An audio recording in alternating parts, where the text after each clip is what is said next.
Assalamualaikum warahmatullahi wabarakatuh. Perkenalkan, nama saya Rismaya Sulistiowati, NIM 168 dari kelas MBS 5E.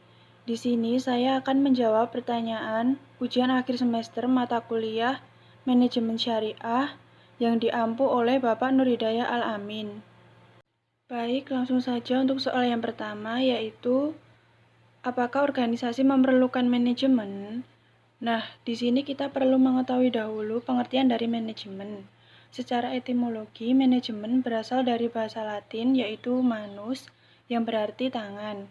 Dan dalam bahasa Italia yaitu managere yang berarti mengendalikan.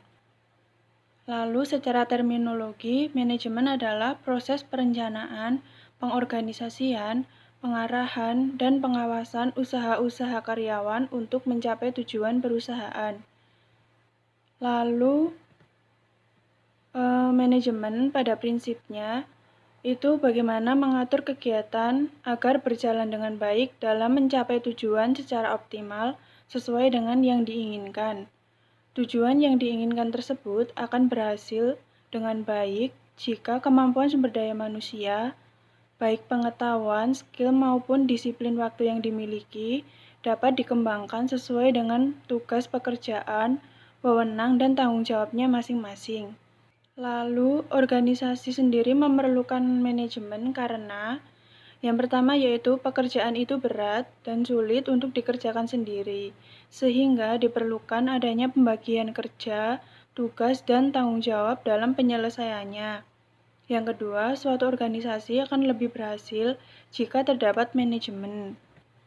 Yang ketiga, manajemen yang baik dapat meningkatkan kinerja dari semua potensi yang dimiliki. Yang keempat, manajemen merupakan suatu pedoman pemikiran dan tindakan kegiatan organisasi. Lalu yang kelima yaitu manajemen yang baik selalu mengedepankan kerjasama, keharmonisan, komunikasi yang baik, seimbang, saling menghormati dan menghargai antar sesama sumber daya manusia di dalam organisasi agar dapat mencapai tujuan yang diinginkan.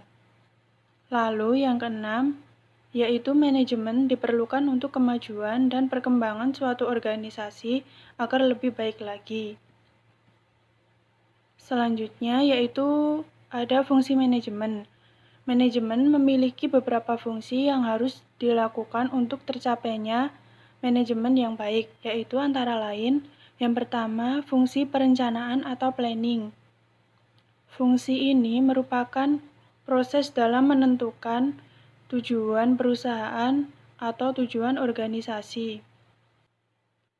Yang kedua yaitu fungsi pengorganisasian atau organizing. Nah, fungsi ini merupakan proses dalam menentukan peletakan posisi pegawai-pegawai di tempat yang sesuai dengan keahliannya masing-masing. Yang ketiga yaitu fungsi pengarahan atau directing. Fungsi ini merupakan proses di mana pegawai diberikan pengarahan dan komunikasi yang baik agar tidak lari dari tujuan yang telah ditetapkan. Lalu fungsi yang keempat atau yang terakhir yaitu fungsi pengawasan atau controlling.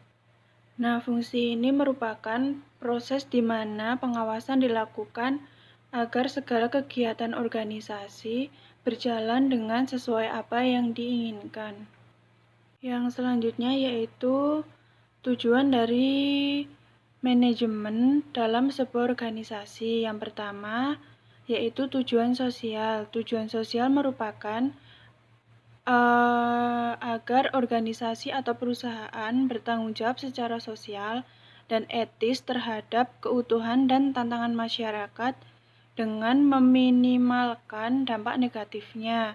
Yang kedua yaitu tujuan organisasional. Tujuan organisasional ini merupakan sasaran formal yang dibuat untuk membantu organisasi dalam mencapai tujuannya. Yang ketiga, tujuan fungsional. Tujuan fungsional adalah tujuan untuk mempertahankan kontribusi pada tingkat yang sesuai dengan kebutuhan organisasi. Lalu yang keempat adalah tujuan individual. Tujuan individual ini merupakan tujuan pribadi dari tiap organisasi atau perusahaan yang hendak mencapai tujuannya melalui aktivitas dalam organisasi.